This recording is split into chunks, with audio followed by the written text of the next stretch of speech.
Turkey has given its full support to a U.S.-enforced no-flight zone in Syria, provided the U.S. lead off the operation.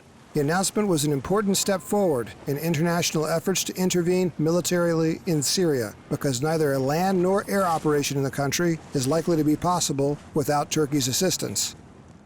Speaking to the American television channel NBC, Prime Minister Recep Tayyip Erdogan said Turkish intelligence had identified what it believes to be 200 cases of the firing of surface-to-surface missiles tipped with chemical warheads against rebel forces. He said Syrian President Bashar al-Assad has been using chemical weapons for a long time, and that Damascus has unquestionably crossed a red line set by the United States, which has said Syrian use of nerve gas would be grounds for military intervention.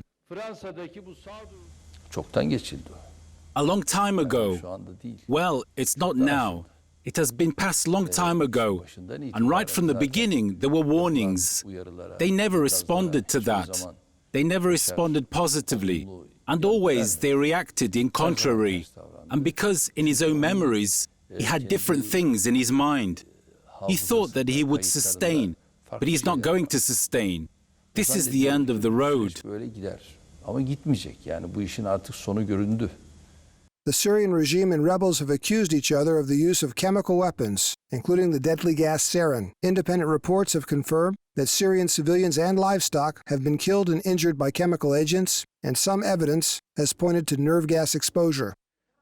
Erdogan said that the U.S. is delaying intervention in Syria on the pretext of nerve gas, in part, for fear of repeating a 2003 error when America invaded Iraq to prevent that country from deploying nuclear weapons, only to find there were no such weapons there, nor was there a development program.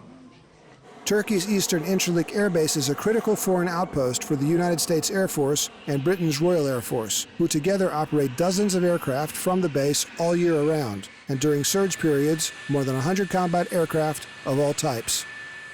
During the 1991 Kuwait War and during the subsequent no-fly zone and war against Iraq, Incirlik was critical for U.S. and NATO air operations.